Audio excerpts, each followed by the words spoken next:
Good morning, everybody, and thank you for joining us this morning as we begin our work to develop the next Surface Transportation Reauthorization Bill.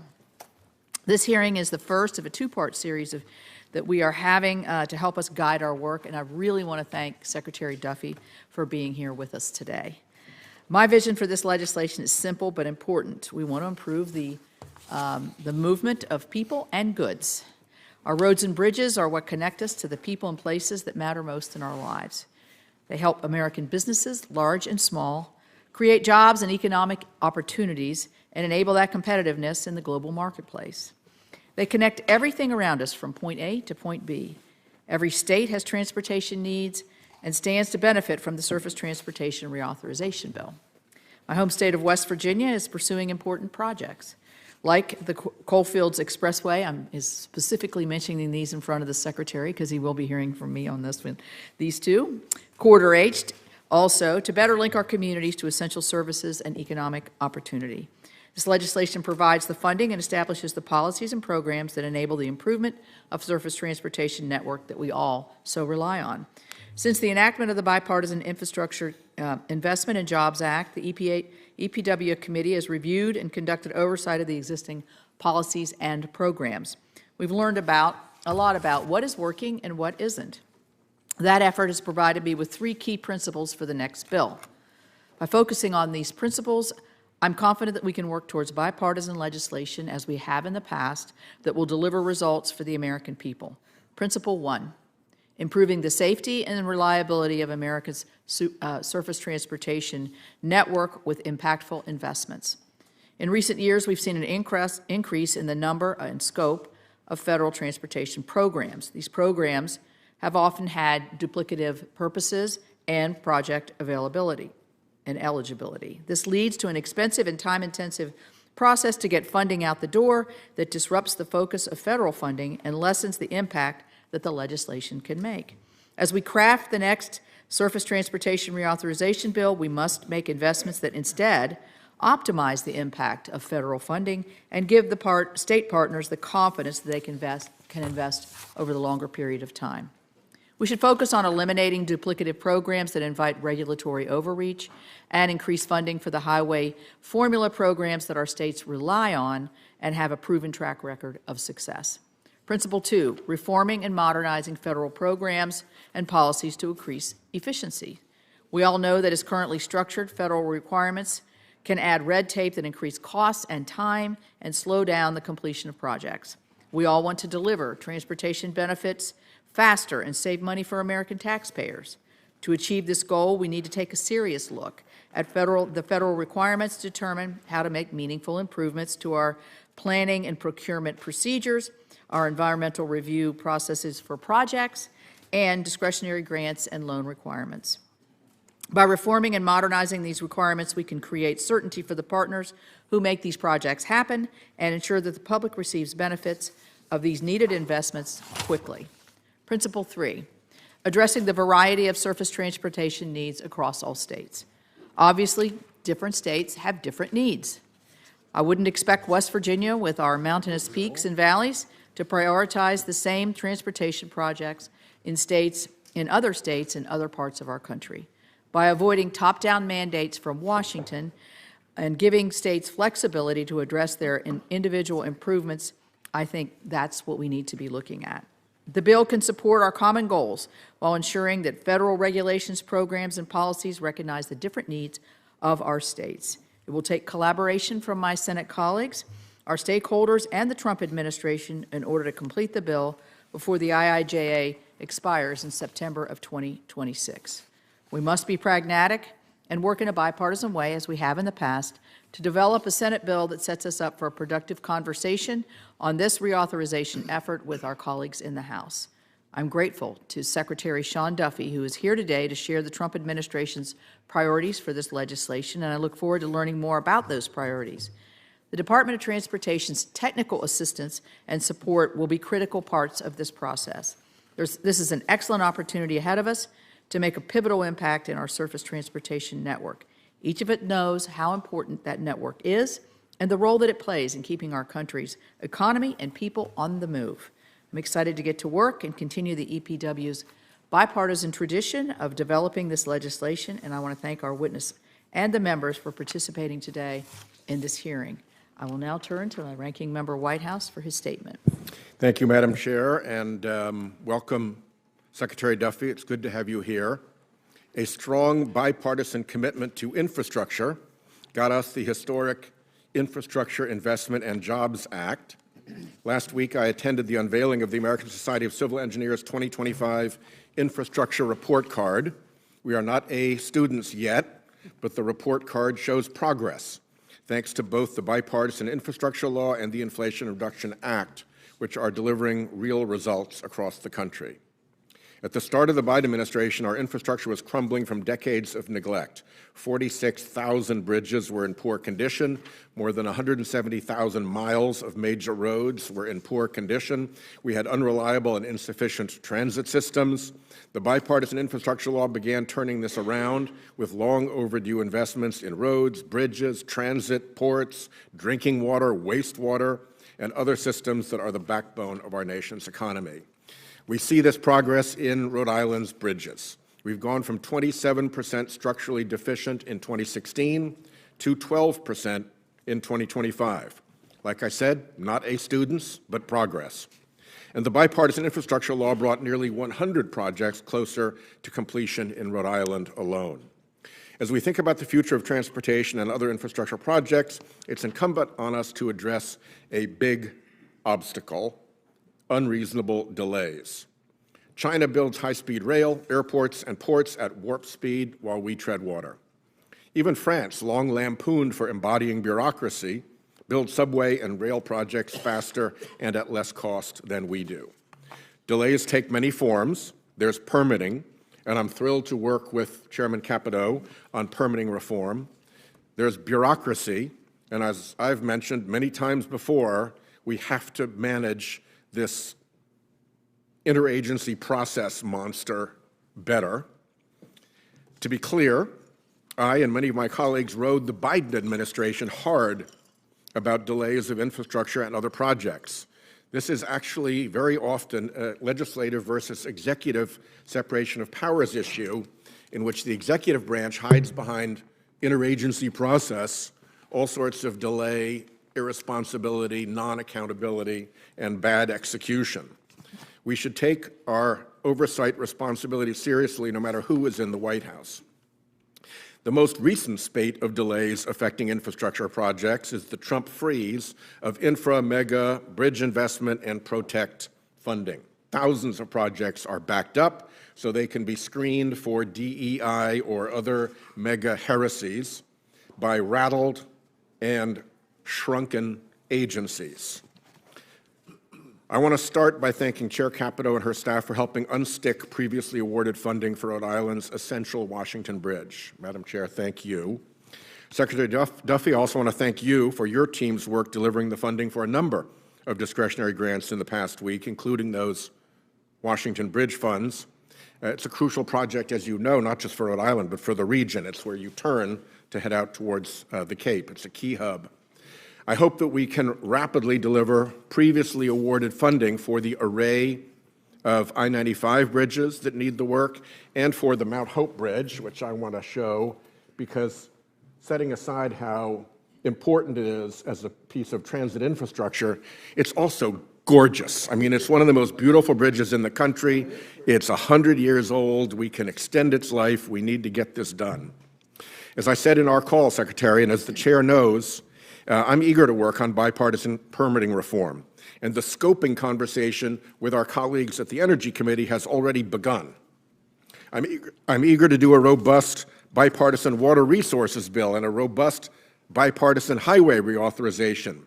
These three bills could be big, and they could be transformational, but I can't do any of that while the Trump administration blockades authorized and appropriated funds for approved projects, particularly if it blockades selectively. And I can't do that if the Trump administration violates its duty to see that bipartisan laws we pass are executed faithfully, not with favoritism. So, Mr. Secretary, the door is open in this committee. to big bipartisan things for our infrastructure, and I encourage you to walk through that open door. If I may just revert to one other topic for a moment. I addressed last week the mischief and the nonsense that has surrounded the Green Infrastructure Fund. And we've seen Senator Sullivan's a former Attorney General. I'm a former Attorney General. I'm a former U.S. Attorney. When you're firing career staff who disagree with you, when you're proceeding with only political signatures without any career staff who will sign, when you're getting shot down in one court and told there's no evidence for what you're saying in another court, and you're still sending FBI agents around to harass employees, and particularly when you're making derogatory accusations of fraud and criminality, which Administrator Zeldin has done, first, it's a violation of DOJ process. Second, as a matter of law, it's defamatory per se, and it appears from the rejection by the career staff, the rejection by the magistrate judge, and the finding of no evidence by the federal judge that this was a knowingly defamatory set of statements made by the EPA administrator and that acting U.S. attorney.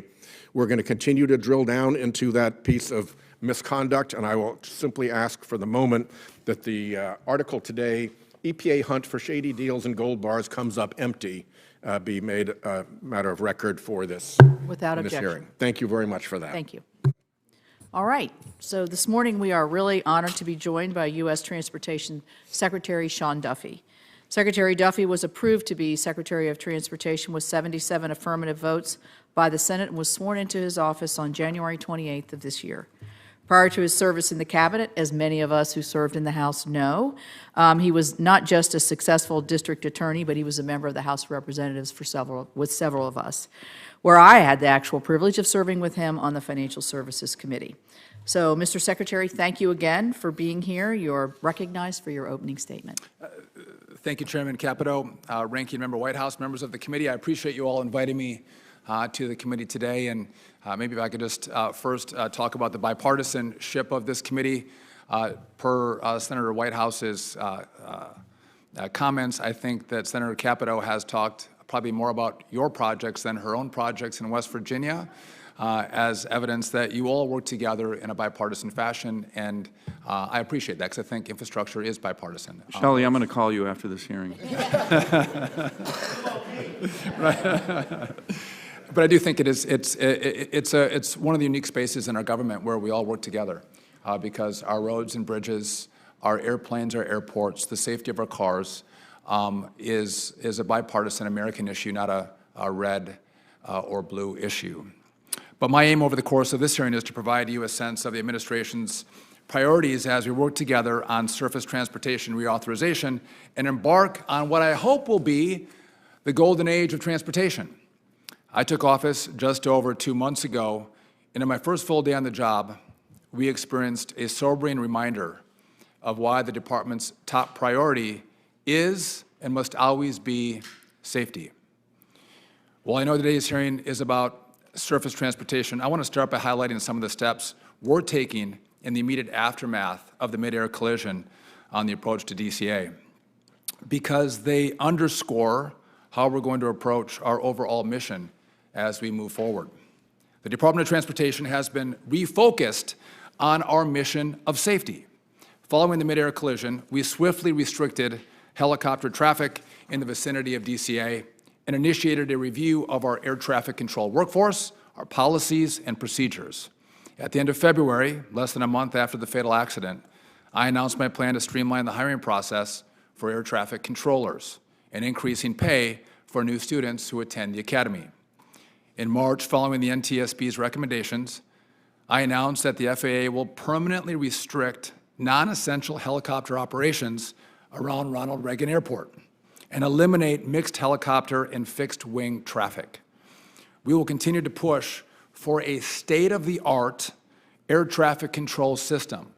I think America deserves it, America needs it, and it's going to be a process that's going to take all of us working together. And I look forward to sharing with you what I've seen with regard to our antiquated system. And I think when we have those conversations, I think the Congress, Senate, and House together, Republican and Democrat, are going to work with us because our air traffic control system, it's using World War II era technology. Equipment like floppy disks are commonplace in our towers. With your help, we can propel America's aviation system into the modern era.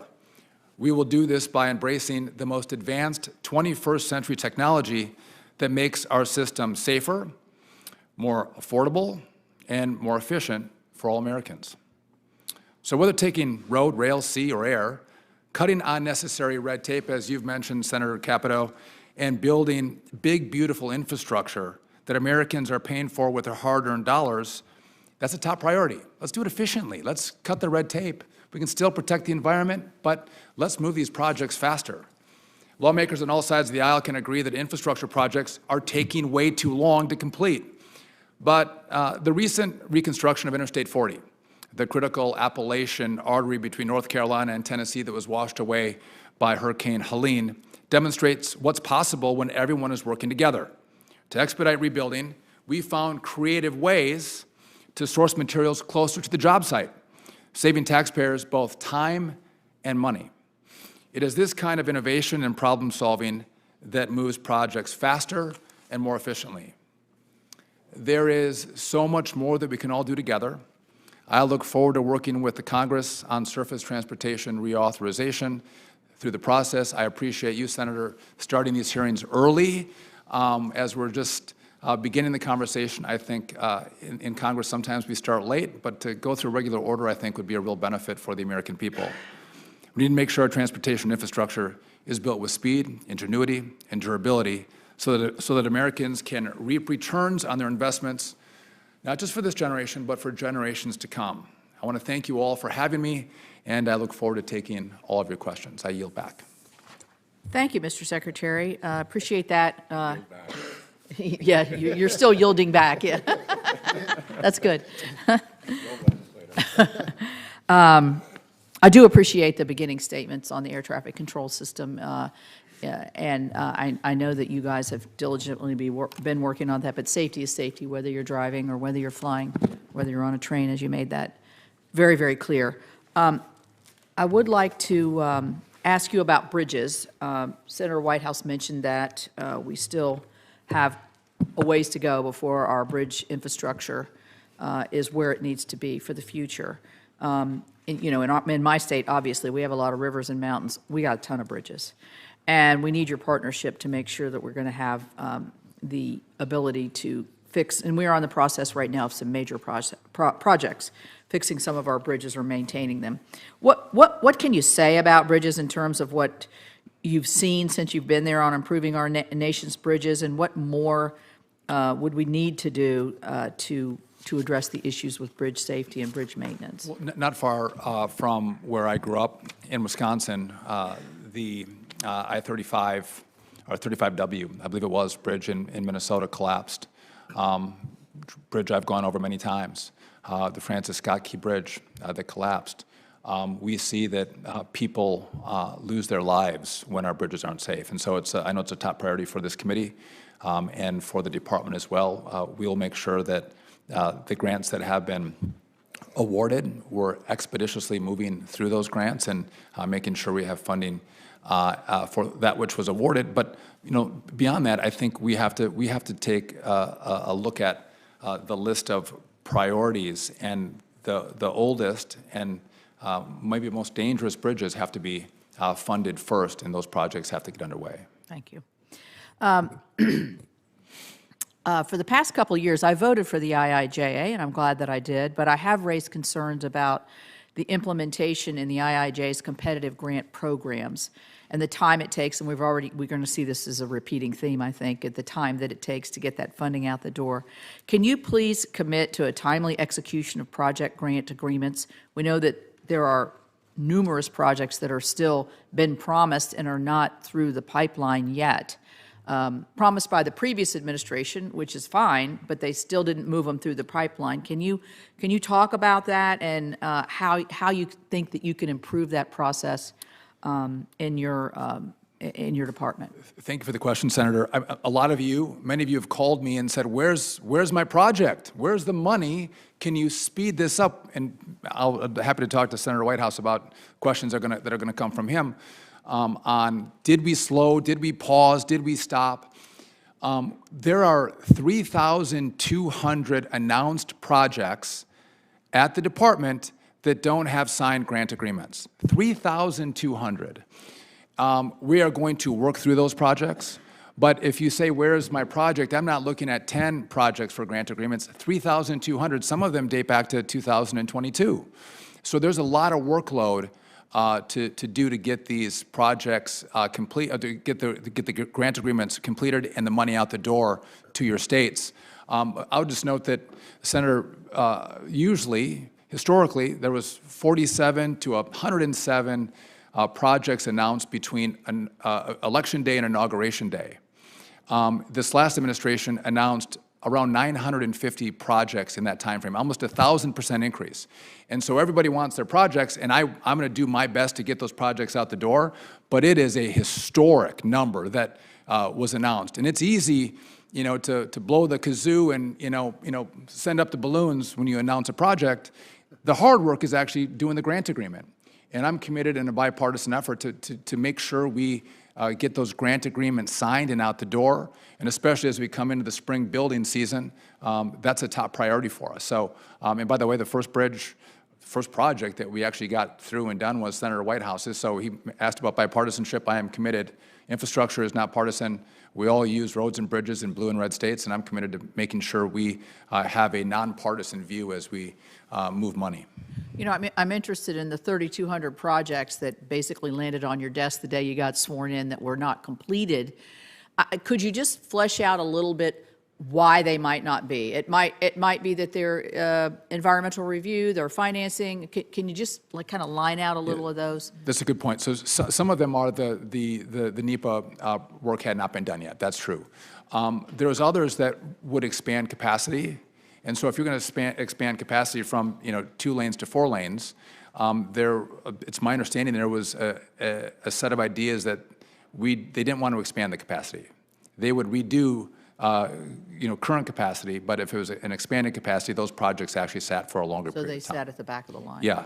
And so, again, when the announcement goes, I'm going to work for all of you to get these projects out. But when I've got a lot of complaints, it is a lot of projects that we have to get done to make sure we can meet the commitments that were made in the last administration. And by the way, most of these projects are really good projects. I haven't found too many that I disagree with. It's good work for the most part. Right. Senator Whitehouse. Thanks. Again, thank you, Secretary, for being here, and thank you for your assistance with that bit of bridge construction support. I guess also thank you. There was a misbegotten effort at the Department of Transportation to require your office's approval every time any one of the 50 states wanted to change their state transportation plans. I think probably on a bipartisan basis, state transportation directors said, what? Why do you need to approve our state transportation plans? So you back that off, and thank you, because that would have been an unnecessary addition to the bureaucracy that bedevils infrastructure projects. But we still have the 3,200 projects, and my concern is that while some of them, a lot of what you describe as the problems on the way to final agreement would actually have been considered and resolved when the grant was awarded, right? You don't put a grant into a project where you don't know if it's 2 lanes or 4 lanes yet. You've got to figure that out first. So it strikes me that one of the reasons for the 3,200 case backlog that you've got is that you're trying to plow through these executive orders, many of which I believe are both illegal and nonsense, to examine each one of them to see if there are any MAGA hobgoblins and heresies in them, like strip out the word climate, or strip out the word equity, that kind of stuff, which when you're fixing a bridge, if the word equity popped up, that's not all that interesting to me. Getting the bridge fixed is what's interesting to me. If the word climate popped up, that's not all that interesting to me. Getting the bridge fixed is what is interesting to me. And by the way, we just got a significant grant for the Newport Bridge, which is the key artery from the mainland to Aquidneck Island. A lot of traffic over it. The problem was that the cabling was rusting because there is a higher level of humidity. So we had to install dehumidification equipment in the cabling between the cladding of the cable and the cable itself inside the cladding to both solve the problem of rust and reduce the rate of rusting. So that grant application would have the word climate in it because the increase in humidity can be tracked to climate change. So if you want to stop a project like that to scrub out the word climate, you're wasting an enormous amount of time. There actually is a climate-related reason for it. If you're dealing with coastal highways, we have roads all around Rhode Island, and I'm sure many of my coastal colleagues, and I wouldn't be surprised that West Virginia, because of river and rainstorm flooding, you have roads that need repair on a more rapid basis than ordinary. And so if the applicant asking for those funds had said, oh yeah, and this is going to continue to be a problem because of climate change, to have to go back and undo that seems like massively unnecessary bureaucracy. So could you give me your, I don't think you have a study on this, but could you give me your take from what you've seen so far as to how many of those 3,200 stuck projects are stuck because of the demand from the White House to have words they don't like equity and climate, scrubbed out to meet the, I guess, new anti-heretical requirements of these orders, and how much of it is actually like a substantive problem with the infrastructure itself? So I appreciate the question, Senator. And again, these projects, many of them date back 3.5 years.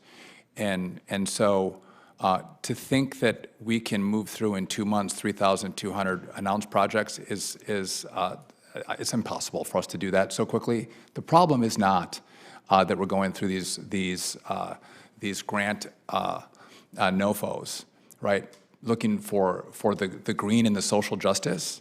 But we are looking for it because it might not be interesting to you, I take your point, but if you're putting on additional requirements with regard to green or social justice, well, that drives up the cost of a project. That takes the project a longer time frame in which to complete. And I would just note that all of you on this committee and in this body, you considered, should we include green? Should we include social justice requirements in the IIJA? You debated it, and you didn't put it in there. And this administration, the last administration, actually put the requirements that you considered but didn't include. They put it in the grant agreements. And so I'm actually complying with the will of the Congress by pulling it out. Well, because it's going to take longer, cost more. Let me just ask you to consider whether the delay of going through that heresy hunt is worse than whatever the added cost is from having those words included in the grant application. I've been there for 2 months, and I don't believe following the will of the Congress is heresy. I think when I don't follow the will of Congress, I'm sure I will hear from you. So I have due respect for you, Senator, and for this body, and I'm following your will by pulling out the green and the social justice, which is not just language. It doesn't say green, green, green, green, green, social justice, social justice. There's requirements in these proposals that I'm pulling out. My time is up, so to be continued. Thank you very much for being here. We will continue this conversation, but I'm taking my colleagues' time right now. And I appreciate your invitation to come to Rhode Island. I can't wait to go. I was there over the summer, and it was beautiful. You're going to love it. Senator Kramer. Well, first of all, I want to make sure that the minute and a half you went over really isn't my time. But, and I think it was a worthwhile minute and a half. Senator. You know, I wasn't going to get into any of this, but I can't resist asking, is humidity along the coast new to climate change, or was there humidity before that had to be considered?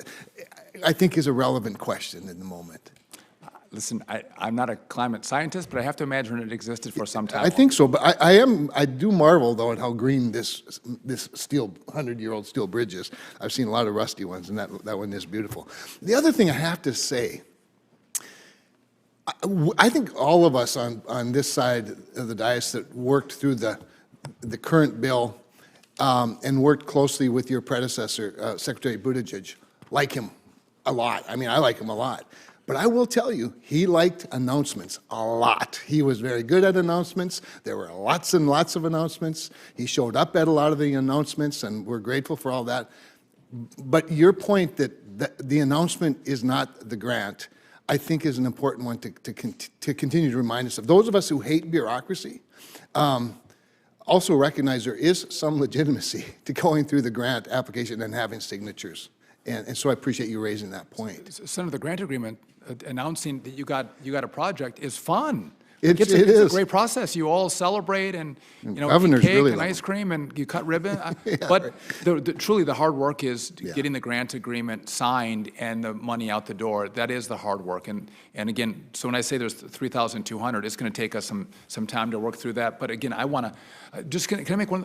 I know you all want the projects done. I want the projects done. What's great is the president loves infrastructure. He wants big, beautiful roads and bridges. So it's not just you putting pressure on me.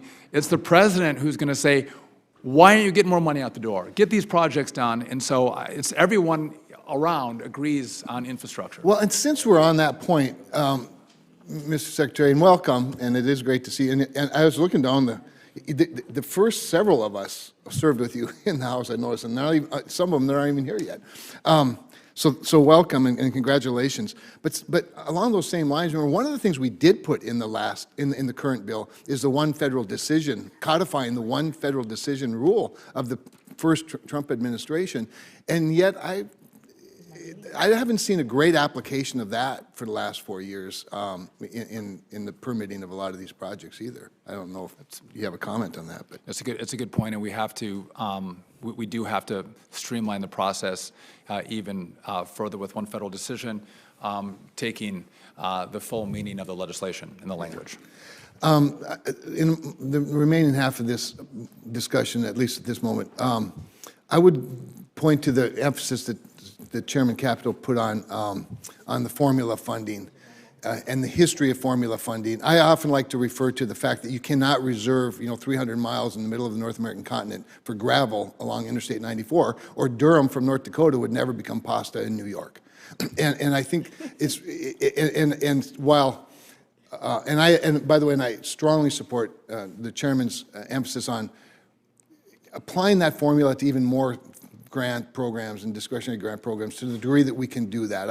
I mean, I know the political realities of it as well, but I would just be interested in you coming from the middle of America in a pretty rural district, if you could just elaborate maybe a little bit on that commitment to formula funding in the next bill as well, helping people understand formula funding recognizes that the miles of road are just about as important as how many people are in any particular mile of that road. And I think it's a good point. Many of us come North Dakota, West Virginia, Wisconsin. Senator Lummis knows rural as well. Better than any of us. But it's a really important point. And again, making sure our urban centers are important, right? Making sure people move there, but we can't focus on urban centers and forget rural America. And making sure that again, a lot of products come from the places where we live. And they might move from roads to trains to ships, but making sure that there's a complete view of infrastructure is incredibly important. And I would share the view of this committee. I think that we have to have a holistic view of how we build out infrastructure. Well, and great point. Some of us have our favorite types of transportation as well, but my durum, just so people know, 90% of the durum wheat grown in the United States is grown in North Dakota. And that's what becomes semolina flour, which becomes pasta. And so literally But it doesn't all go on an interstate either. Some of it, a little bit goes by rail, a little bit gets on a boat every now and then. Anyway, I thank you for your understanding. Just know that'll be a point of emphasis for a lot of us. Thank you. Appreciate that, Senator. Thank you. Senator Husted. Thank you very much. I wanted to just talk about the concept of time is money in this process.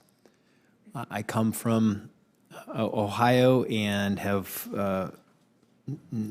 only been in the Senate for 10 weeks, and I've viewed the federal government from afar, and things seem to take so much longer.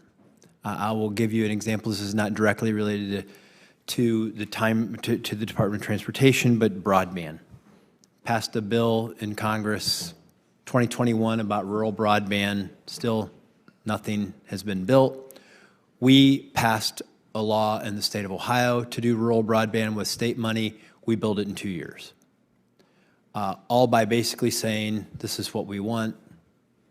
You bid on it, you deliver it, you do it in a time frame.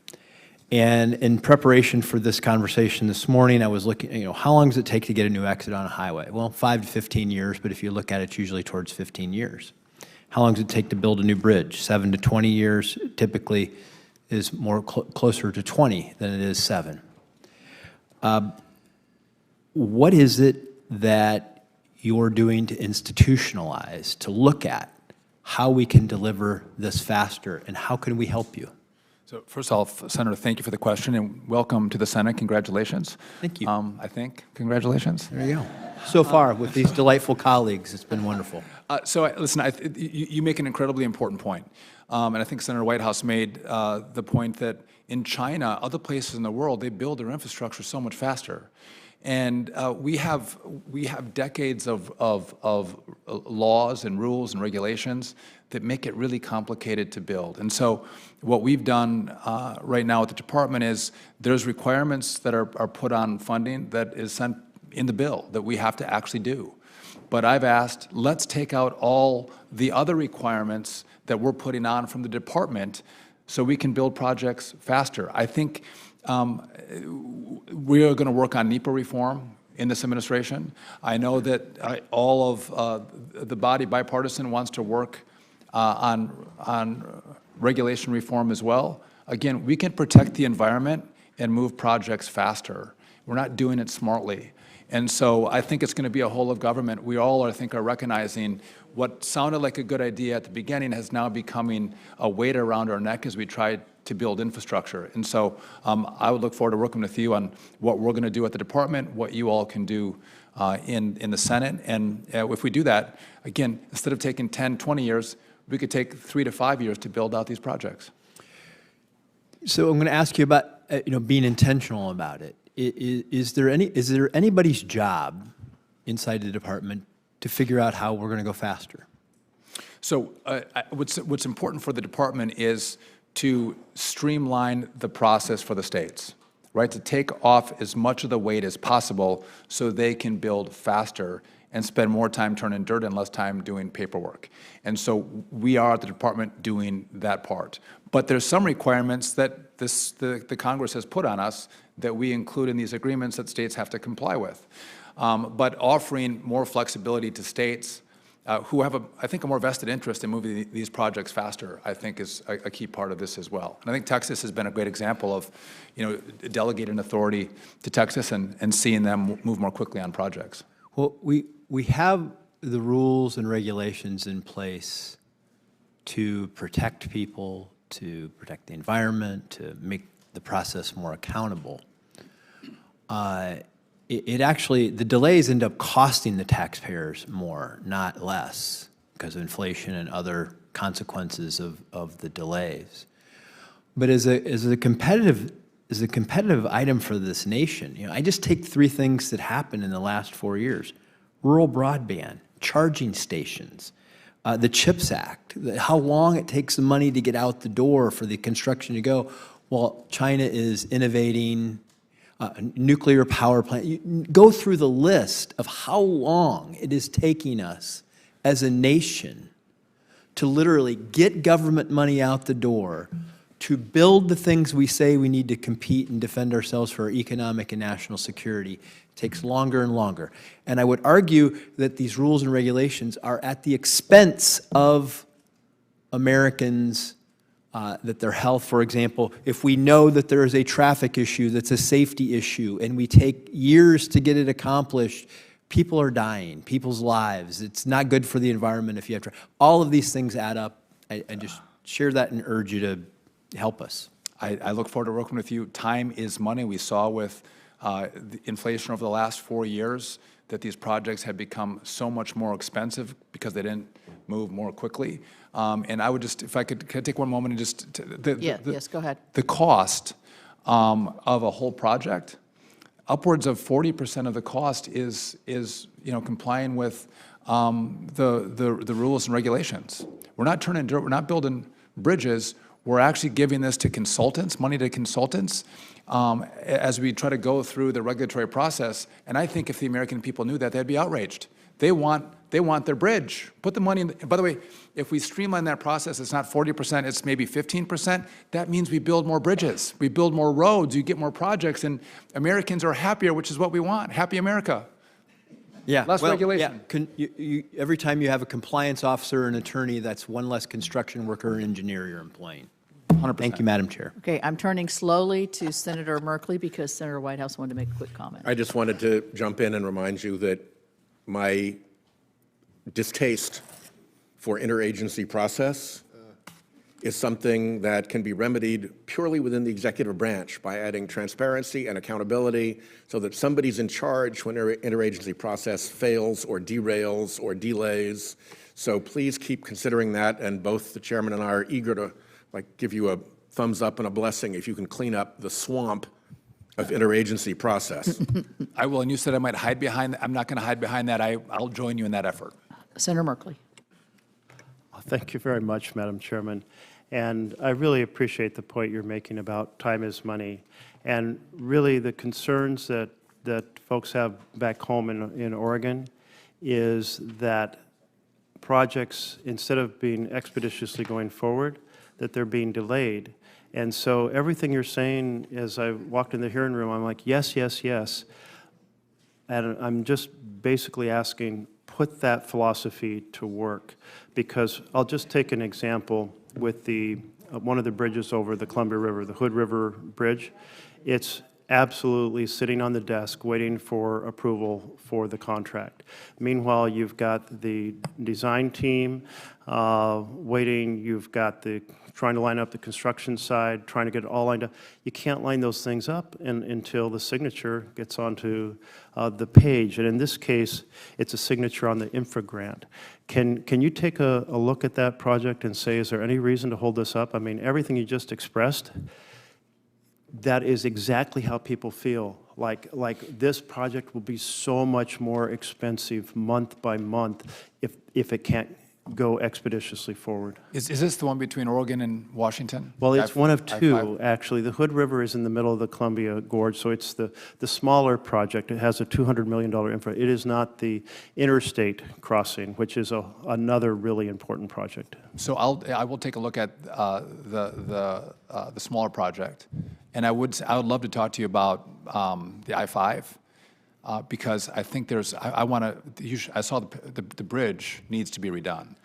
There's some simple things we could do to move that thing more quickly and get through the regulatory hurdles with the Coast Guard and others. And I'd love to have a conversation about that. But again, I think that would be a top priority for us to move that project. As you travel the country, you can remind people that the only kind of drawbridge left in the interstate system across the country is over the Columbia River. And if America can't figure out how to put a bridge that lets ship traffic go under it across the Columbia, then who are we really? Music to my ears. Thank you. Well, so that Hood River project is one. A second project is the Pacific Coast Intermodal port project. And this is where there's a deep water port on the Oregon coast that is perfect to establish more ability to move freight. And we have many things going on in the freight world, but we really saw before how overloaded the Tacoma and the ports in California, Southern, but this is right in the middle of all that. Has a railroad line that serves it, connects into the railroads going all across the country and the railroads going up the Columbia Gorge.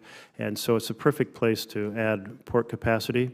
And they too are hoping to see the philosophy you've been expressing applied so they can go forward with the design work for that port. Is this the Coos Bay? This is Coos Bay, yes. Yes, I've had internal conversations with the administration. It's on my radar, and I'll continue to look at it and work with others in the administration about this project and how it could move forward in a very productive way. I think it's an important area and an important project. You know, I've often heard folks talking about how when there's a project with national significance, it really needs to go to the top of the pile. This is one with not just regional, but national significance. To be able to get our products out fast and cheaply out of the U.S., to be able to get products in fast and cheaply. We don't want them going through Canada's adding port capacity. We want to have stuff imported to Canada and then ship it down into the United States. I mean, this is a huge opportunity for us to do something of national significance. I hear you, and I've heard others talk about this same topic, Senator, so I would be happy to partner on Thank this you. one as I well. really and think really through appreciate how it could look and how we could do it. And we have, since we have a lot of projects, obviously, lined up as every state does. Another one is the Safe Streets and Roads for All program. There's a whole series of grants. These are largely related to bicycle and pedestrian infrastructure and helping students get to school safely. I did notice a whole bunch of orange shirts with the word bike on it. And the thing that we appreciate about expanding our bike capacity in Oregon is it reduces the congestion on our roads. So not only is it folks who are choosing a cheaper way to get, and a healthier way to get to work, but it's a way for everyone else sitting in their car to get to work faster. So everyone appreciates it. And so I wanted to encourage that those set of Safe Streets and Roads grants, they're minor grants. They just need kind of your auto pen to go to work. Yeah. Again, the Congress was clear, and I'm going to abide by the will of the Congress. I'm not going to hold up any projects. And again, bikes are healthy. Bikes oftentimes, many places move people faster. You know, in the Investor years I roads. was working here in D.C. in the 80s, I biked everywhere. I always beat my friends in cars. By the time they could figure out a parking space, I'd already been on location 15 minutes. Anyway, thank you so much. And now people are riding scooters, so scooter or bike. It's a whole new story. Senator Lummis. Thanks, Madam Chairman, for beginning the dialogue between the Department of Transportation and this Committee on Surface Transportation now. We've got a lot of big challenges, and Mr. Secretary, honestly, I got to say, since hours after you were sworn in, you've been drinking out of a fire hose. You have had crisis after crisis, challenge after challenge, and you have handled it magnificently, and I want to thank you for the way that you're continuing to work through these projects while you continue to communicate with the American people. I want to thank you specifically for looking at the Rock Springs, Wyoming Airport grants. Like everyone else, we're all hopeful that some of these grants that were signed, sealed, and not quite delivered are moving forward. So bless you for that. Couple subjects with regard to surface transportation. EV mandates just really don't work for Wyoming because of our climate, because of our cold weather. Electric vehicles just don't go as far as they can elsewhere. And because of that, there aren't very many. When there are electric vehicles, they're just not contributing to maintaining our roads and bridges because you have to be using a liquid fuel that pays a gas or diesel tax in order to maintain our roads. So we're all going to have to work together to find out a way that electric vehicles can help contribute to the maintenance of our nation's roads and bridges. But I have one little sliver of it that I want to talk to you about. The EV mandates and the NEVI charger program and its related discretionary program budgeted $7.5 billion with really disappointing results, and it's leading to the suspension in February that occurred so it could be evaluated. So I want to look at that program and ask you to look at it with me. Because the NEVI program just buckled under piles of regulation and rigid technical requirements, private capital was left on the sideline to address the EV charging issue. And so Wyoming and other states have millions of dollars sitting idle in accounts for chargers that they just can't build. And that's money that's not creating this joyful, happy America where we have great highways and great bridges. So I introduced this bill called the Highway Funding Flexibility Act that would authorize states to redirect unused EV charger funds to roads and bridges. And then highway safety priorities like truck parking and wildlife crossings could also be eligible. It would empower states like Wyoming to devote money to real highway needs with potentially billions nationwide for addressing infrastructure priorities.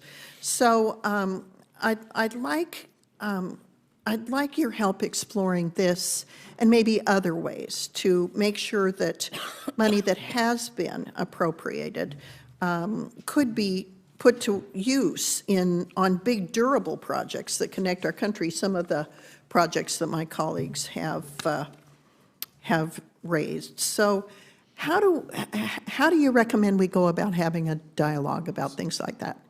So first, Senator, I live in a place in Wisconsin that's cold and rural as well, and the EVs do not work that well in my part of the country also.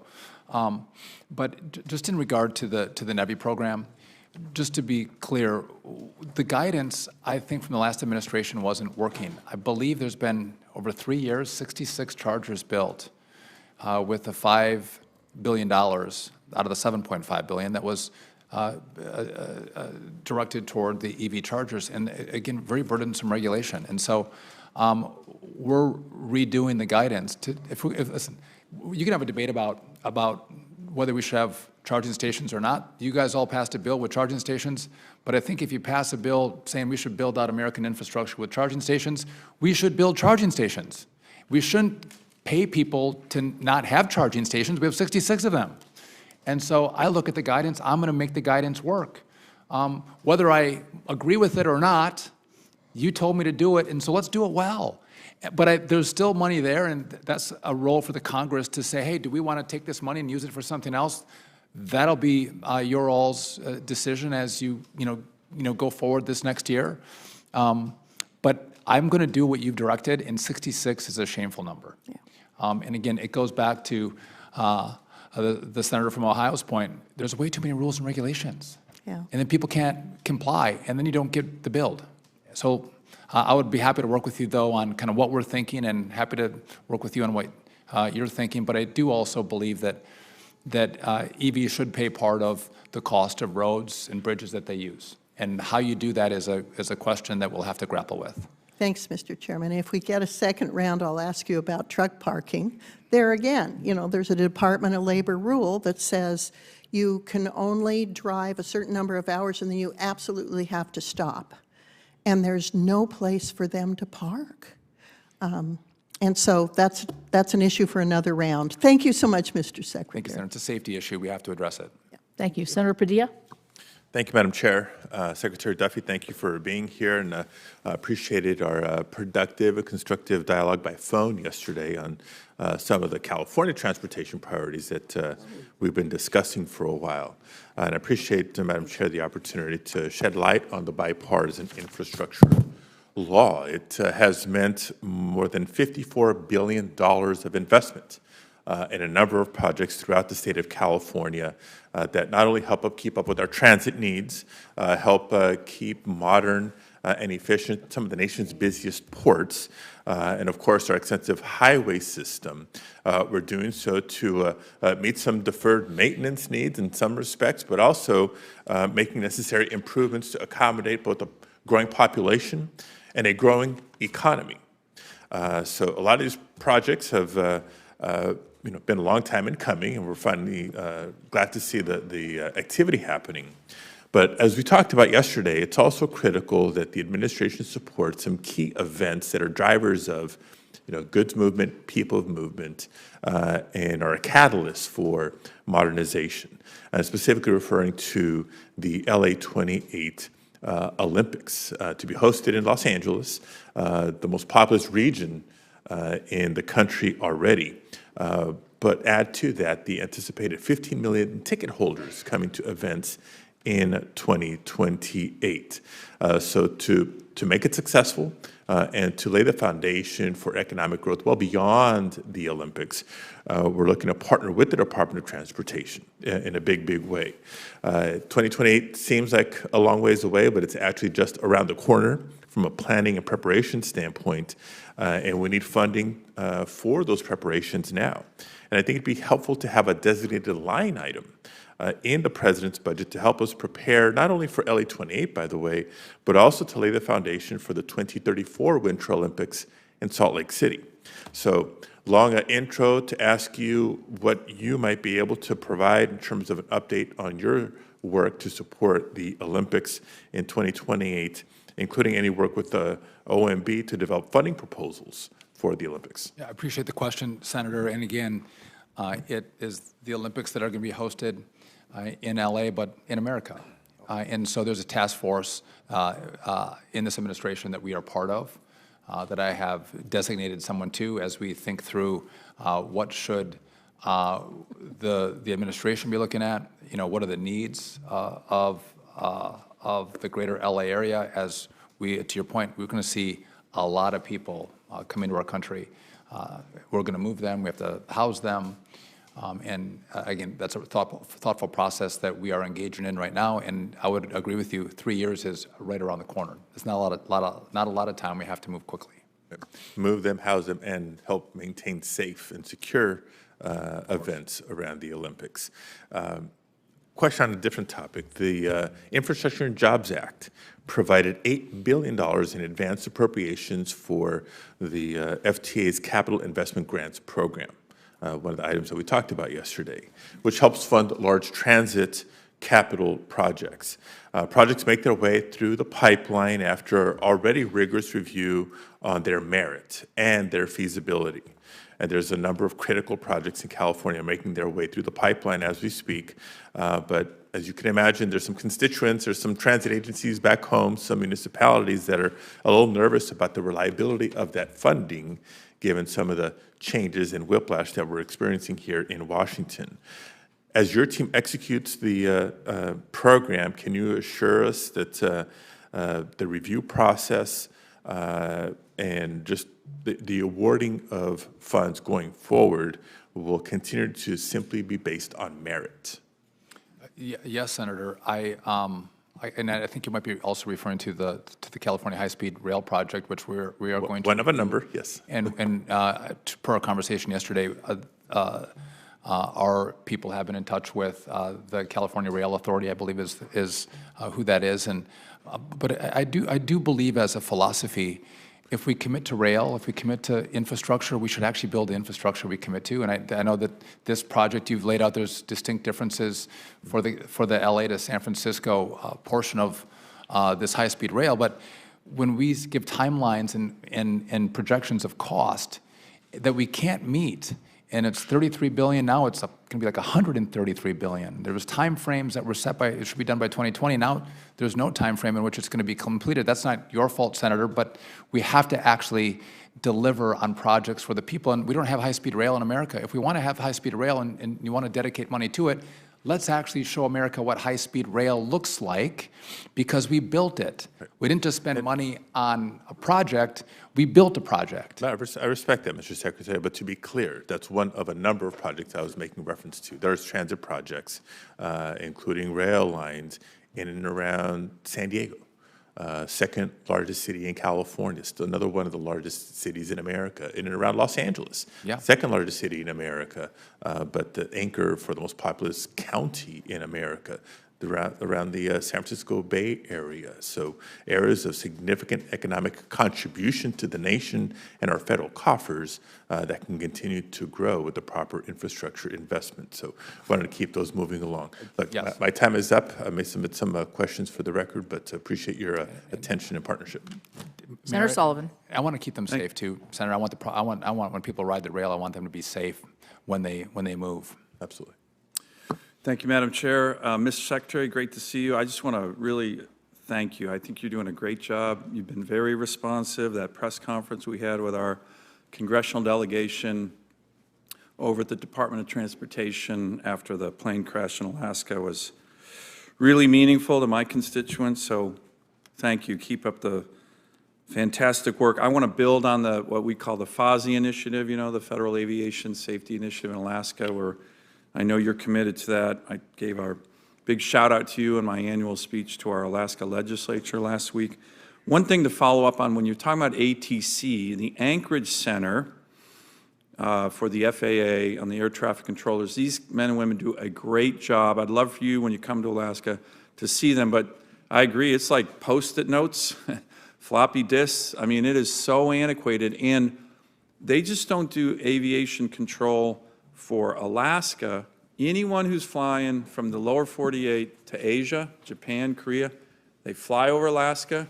The ATC in Alaska essentially takes them, controls them, hands them off all the way in Tokyo. So they're protecting the whole country. So can you commit to me to help with technical upgrades? I just met with a bunch of our ATC leadership, and boy, oh boy, they're great, but they really, they're World War II era technology.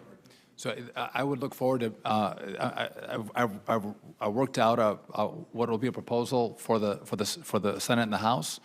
I've shared it with the President. We're trying to just pressure test the cost on this before I send it to all of you, but we need to, this is an American effort. Yeah. And time has killed, you guys have spent a lot of money on trying to upgrade air traffic control, and there's a lot of highfalutin ideas out there. We're at the basics. Yeah. Let's build the basics of this system that gets rid of World War II and brings us into the 21st century, and Alaska is a key part of it. And we talked about hotspots around the country. You mentioned the Anchorage. Yep. That's been a focus of the FAA, and using AI technology to see if we're missing something that's not visible to the human eye with regard to issues in your airspace. So Right. And thank you. And then but again, when you're looking at ATC tech software upgrade, boy, oh boy, Anchorage Center needs it, and it's not just for Anchorage. Like I said, they take care of everybody flying to Asia. I want to do the whole country. Everybody needs it. So we a whole American build-out. American jobs, tens of thousands of jobs. It'll be great. Couldn't agree more. Bridges, I'm so glad to see the chairman and my good friend, the ranking member, talking about big, beautiful bridges. I just, you know, that is a beautiful bridge, Senator Whitehouse. By the way, the one thing, though, that my good friend from Rhode Island didn't mention on permitting delays, he mentioned reforms, bureaucracy, the freezes, far left, radical, environmental, frivolous lawsuits. My state lives with that. That's what we deal with every darn day. And if there isn't litigation reform, these groups who want to kill roads, bridges, ports in Alaska, they get a free hand. These groups are allowed to sue like 6, 7 years after records of decision. It's ridiculous. So we need permitting reform that limits the radical far-left environmental groups from crushing every project, particularly in my state. I can't wait to work with Senator Whitehouse on those ideas, too. Representing the radical far left. Well, you kind of do, but we're still good friends. Anyways, I did have an amendment a couple of years ago that I'd love for you to take a look at on bridges that said if it's an existing bridge and you're going to rebuild it in the same space or do maintenance on it, why in the heck do you need to do a NEPA? So my bill, which every Republican supported, I can't remember her name, California Senator. She went on the floor screaming, the Sullivan Amendment will kill children. I'm like, what? I mean, so we want an exclusion from NEPA if all you're doing is building in the same footprint for a bridge. It's common sense. And would you agree with something like that, Mr. Secretary? 100%. Okay, I'm going to re-attack that, and Sheldon Whitehouse is going to be my co-sponsor. I do like working with Senator Sullivan. Okay, that's what I mean. Mr. Secretary, I have a list of frozen build grants that I'm going to just have you for the record. Not many. You guys have done a good one. You just unfroze the FHWA one in Whittier, Alaska, but if you and I can work on that. And then finally, we'll submit that for the record. Two final quick questions. We are trying to do a lot. You just sent me a letter. I really appreciate that yesterday on the building out of the Port of Alaska, Port of Anchorage, we call it. We're getting federal dollars, MIRAD and others, so thank you.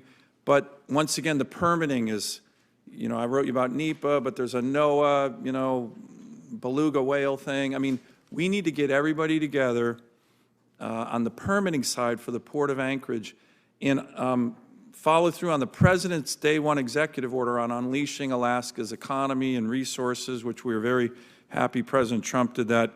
Can I get your commitment to work with us on that kind of, because it's not just you guys, and your letter was much appreciated, but it's other agencies.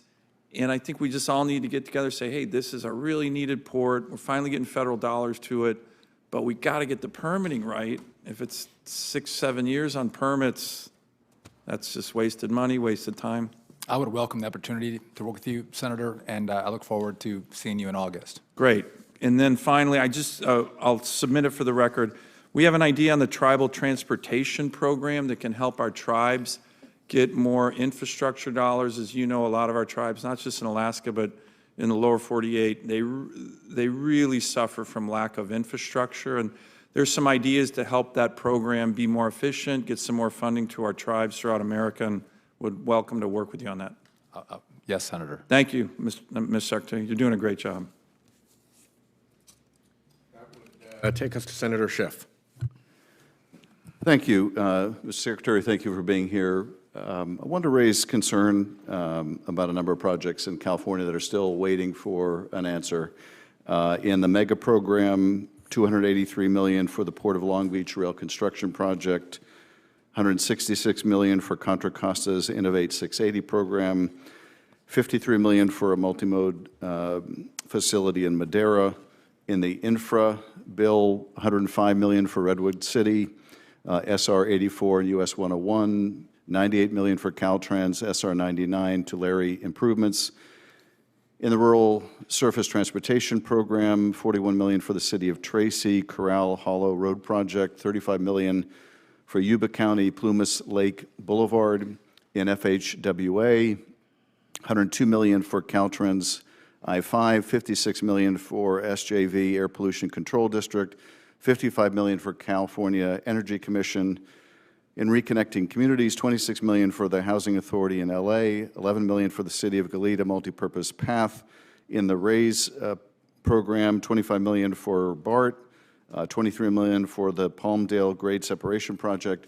This is a partial list, and these projects really haven't received word, so they're unclear of the status of the projects. And the delays might end up killing the projects. The delays will certainly end up costing more to do these projects as material costs go up and other costs increase. And I'm raising the concern because we don't know whether these are changes in policy that are affecting grants that have already been approved, or whether this is a lack of personnel to administer the grants, and I'm further concerned with layoffs that might further delay getting this money out the door to do these vital infrastructure projects. So would ask for your comments generally on when you think these cities and counties will hear from you and your department, but also whether you're mindful of the fact that delay has a cost, real dollars and cents cost? I appreciate the question, Senator. I would, maybe to give the whole number, there's been 200 awards announced for California to the tune of $1.74 billion. There's a lot of money that announcements have been made over the course of the last 3 years where you don't have grant agreements on those announcements. I don't know that you were here for this, but there's 3,200 announcements that were made by the last administration where there's no grant agreements. That's unheard of. So I'm going to work through those announcements and get grant agreements so we can build those projects that you're talking about. And just if I can quickly, I don't want the Republicans to get annoyed at me, but Senator Whitehouse got a bridge, and in California we're going to announce is it Madera 14 Expressway? That one has been completed. We're almost ready to sign that, as well as the Otay Mesa, $150 million. That's at the border crossing. I believe that one's ready to go as well. So I've got 3 Republican or Democrat announcements. I don't have anything for you Republicans yet, but we're just going through the projects. Well, we're a very bipartisan committee. You are. And I know I speak for my Republican colleagues when I say they're delighted with money coming to my state. We'll see how that goes after Not the quite hearing. as delighted as if it was going to their state, but, well, Mr. Secretary, I appreciate it. Anything you can do to accelerate the approval process, and can you speak to how the cuts in personnel may be impacting the timeliness of approvals in this area? Yeah, I appreciate the question. So that hasn't impacted how we're able to move through the grant agreement process. We still have more employees in the department than we did when Joe Biden took office, but it's the sheer volume that I was left with. And just to maybe remake this point, in between Obama and Donald Trump, there was 47 projects announced between Election Day and inauguration. Between Trump and Biden, there was 107 projects announced between Election Day and Inauguration Day. And in this last term, there was about 950 projects announced. So there's been a massive number of announcements, historic. But then that means our department has to do the work of, the work is doing the grant agreements. The announcements are fun, but grant agreements are the work, and I'm going to get through that, but it's going to take me some time, and I'd ask for some patience from the committee just because the workload is so significant. Well, and Mr. Secretary, if there's any further information you need and you're having any delay on our end, please have your staff reach out to mine, and we want to make sure that we get you all the information necessary to move these projects forward.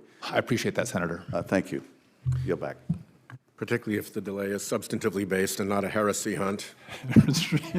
Senator Curtis. Thank you. As we were talking about bridges, I saw one big, beautiful bridge from the senator from California's state over to my state, skipping the state in between.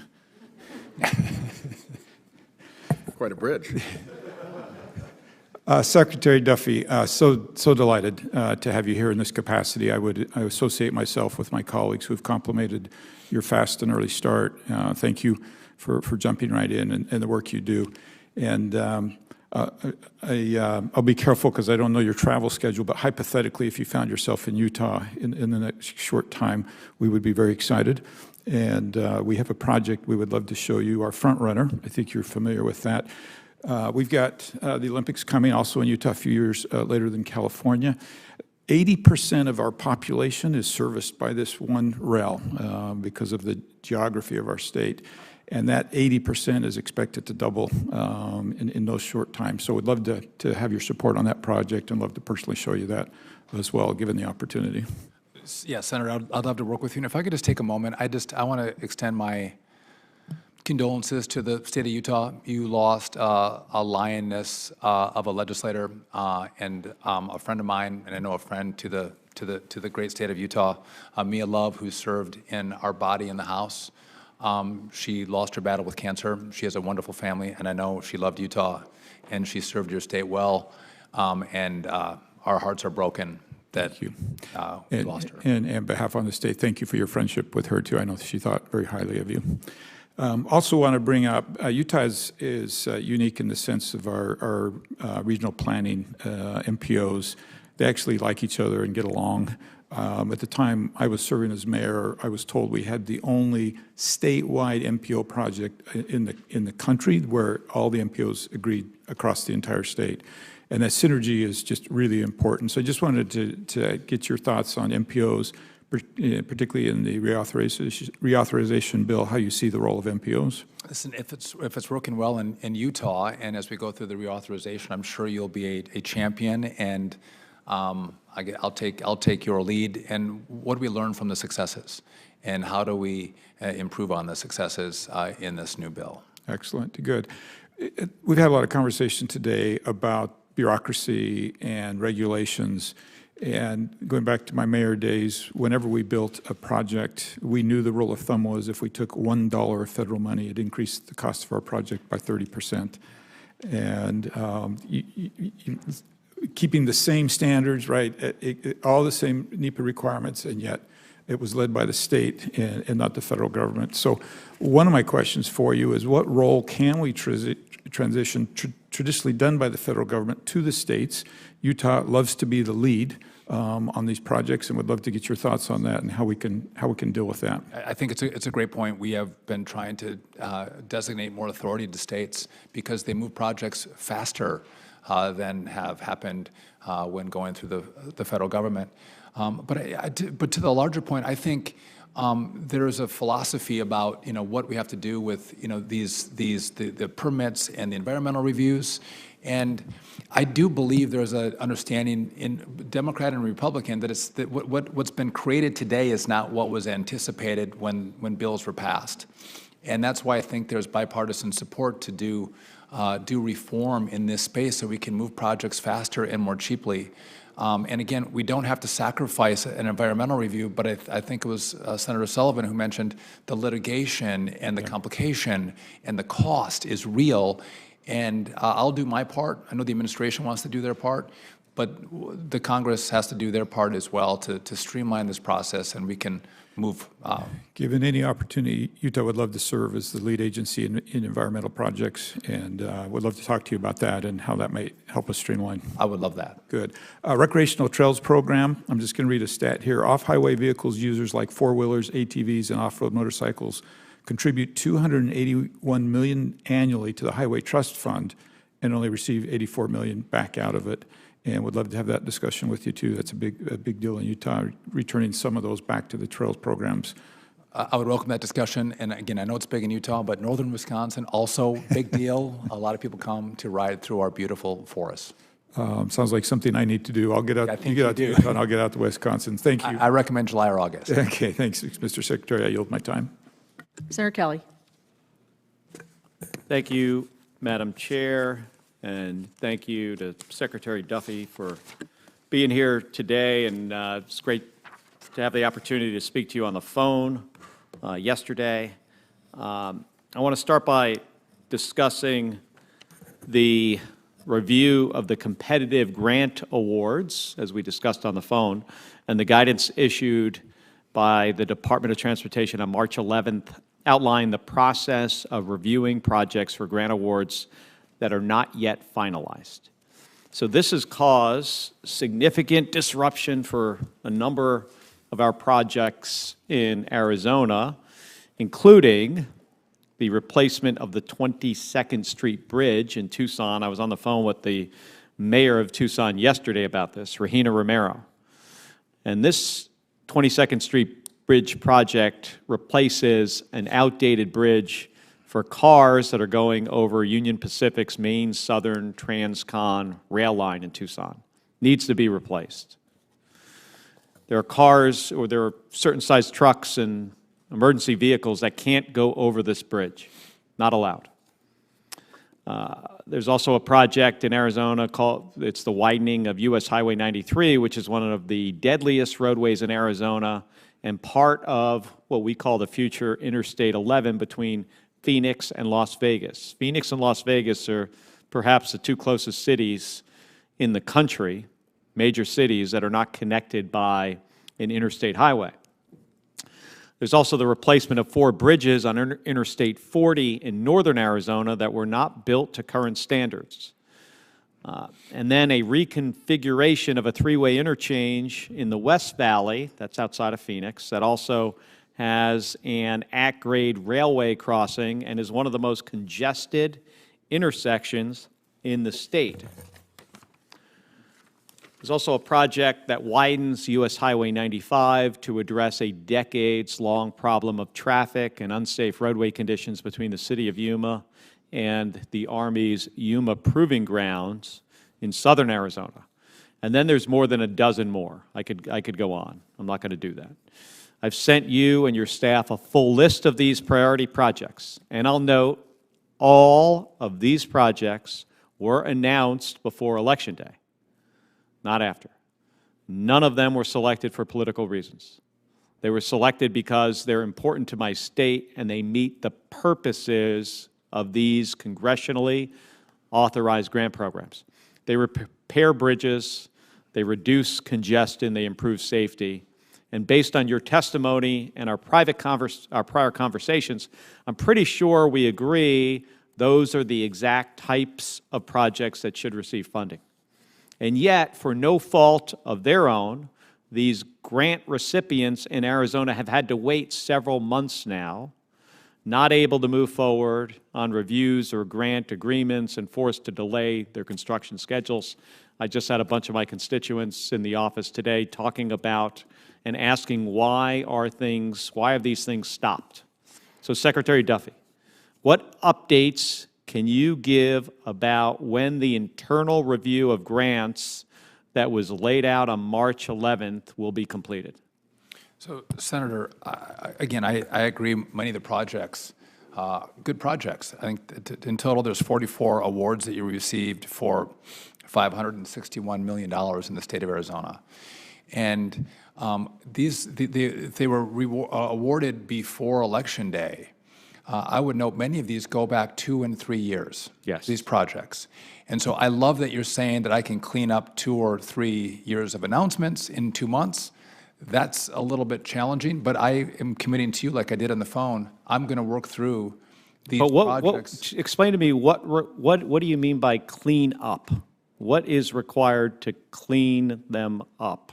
This was money appropriated by Congress, by Democrats and Republicans, grants that were awarded, and now things seem to have come to a halt on many of these projects. So for obligated money, when there's an obligation, a grant agreement is signed or there was an earmark from Congress, all that money is still going out. There's been no pause, there's been no hold, there's been none, money's going per the law on those grant agreements. The unobligated money is the money where there's been an award, someone did a big announcement, hey, you get your project for the 22nd Street, Tucson Bridge or Road. Mm-hmm. And then it takes time to do the grant agreement. That's the actual work part of the process. So the announcement is easy, the grant agreement is the work. There's 3,200 of those projects that we have sitting at the department where the fun part was done with the announcement.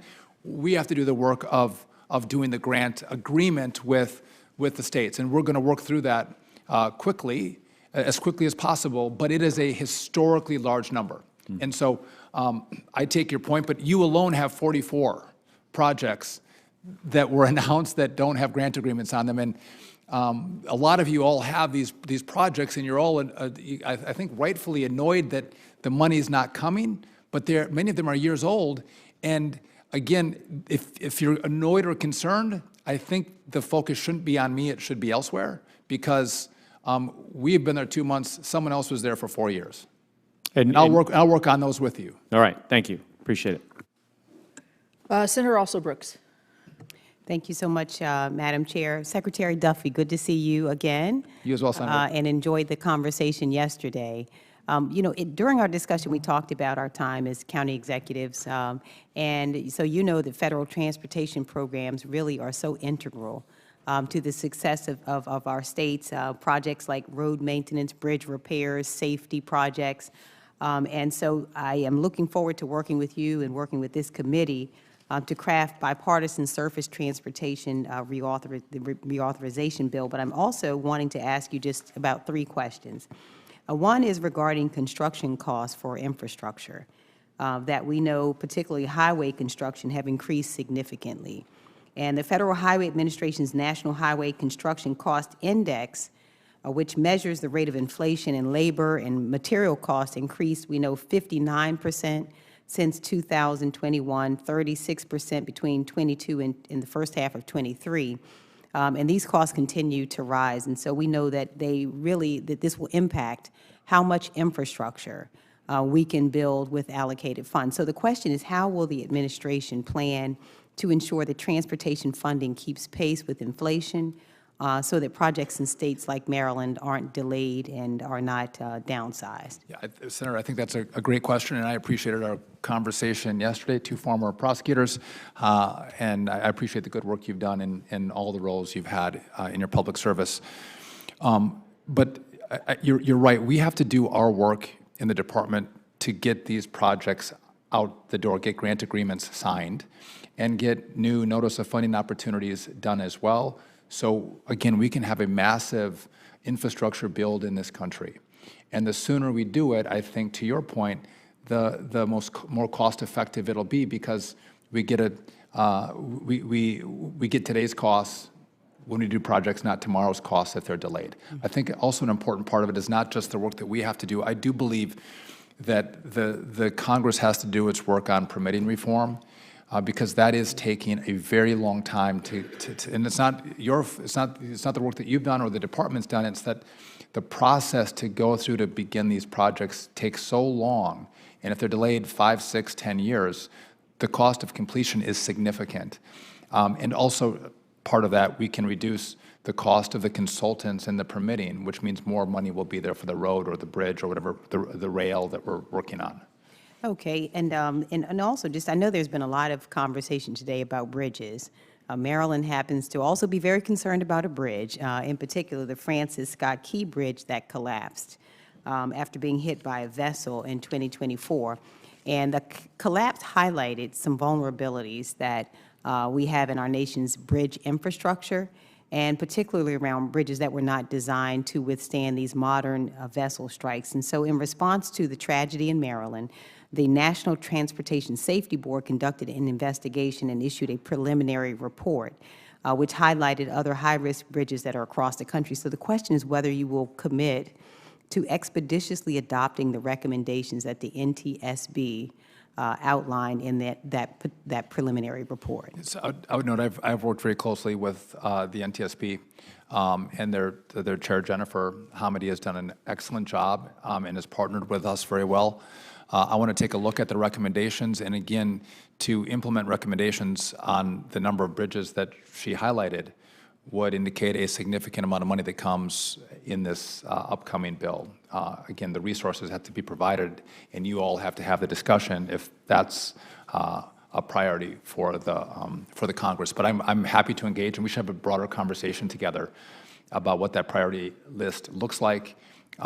So again, the Francis Scott Key Bridge and the lives that were lost there, tragic, and we want to make sure that doesn't happen again.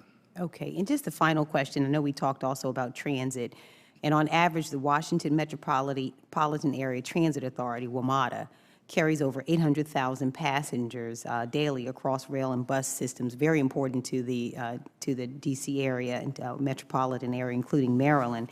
And so I want to ask you whether you will, the funding stream has been so important to us, and I know that the lack of predictable funding really does harm the safety of passengers. I know we talked a lot about safety on those transits. So as Secretary, will you work with Congress in supporting long-term predictable funding streams for transit systems like WMATA and MTA?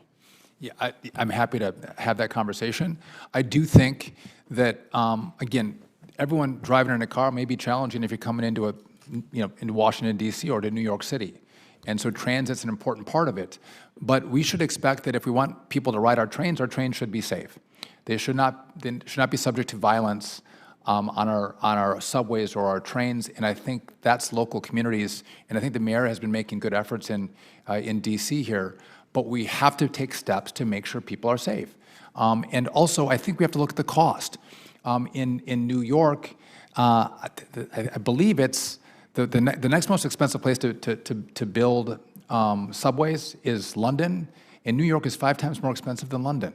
So we got to get our costs under control as well, because we don't have a unlimited amount of money. We don't have a money printing machine, though some people might think that the Congress is a money printing machine. It's not.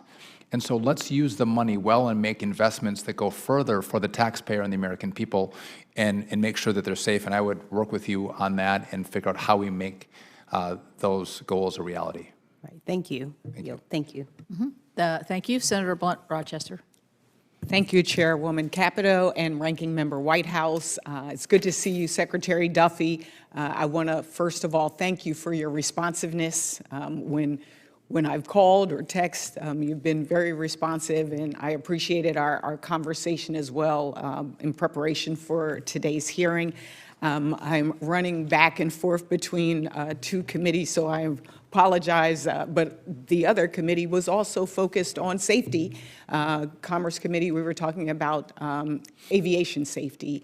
And so today, we all know how important safety is. And again, just want to thank you for taking the time. I want to focus for me on a couple of projects. You've probably heard a theme here from many of us that are important to Delaware. And I know when we talked, one of our conversations a few months ago was about the announcement of funding freezes, and you were very responsive at the time. And I shared with you recently that in Delaware, we have the Cape May Lewis Ferry system, which received a $20 million grant to replace an aging vessel with a hybrid ferry that is now on hold. This new hybrid ferry's engine would reduce fuel consumption by 35%. That's transformational. Over the past 60 years, the Cape May Lewis Ferry has been a stable provider for travel and tourism. The service transports approximately 775,000 passengers and 275,000 vehicles a year. Without modernizing without this funding for the modernization, this vessel, we would just be at risk. And so, Secretary Duffy, I wanted to talk to you about the certainty of these funds. Can I tell my constituents that this funding for the project is still confirmed? Yes, so Senator, just yes, but when you say the money was, we froze money, we did not freeze any money at the department. There's obligated projects that money continued to go out on. These are, and by the way, I appreciate you've been very kind in our. No, that's what I mean. You were responsive to call me back and tell me the money isn't. Yeah, so these are announced projects that we need to do. We needed grant agreements on, and that's going to take some work. But I don't see any issue with the announcements, and that we should be able to do grant agreements. And I have to, again, prioritize for everybody has projects to the tune of 3,200 of them. But I'm trying to get through them as quickly as possible. But you can tell your constituents, the Secretary doesn't see any issue with these grant agreements that were announced, and he's going to try to work through them as quickly as possible. Thank you, thank you. And I just request that our team continue to follow up with each other after the hearing. Absolutely. I'd like to bring another project to your attention, and that is the City of Wilmington was awarded a $17 million RAISE grant to build the appropriate infrastructure for vehicles, pedestrians, and bicycles along the riverfront in support of a larger riverfront development project. While monthly land use discussions have continued with the Federal Highway Administration, the grant agreement discussions have not yet resumed. So Secretary Duffy, if you can clarify, you said this isn't on hold, but is one of the challenges because it's multimodal transportation? No, I appreciate the question, Senator. And this is one of the issues that this project is for the Wilmington RAISE grant. It was announced in 2021. But this is an old one. Right. And I've been there for 2 months, so I will commit to working with you and your team and our team to make sure we get the grant agreement written and get the project going.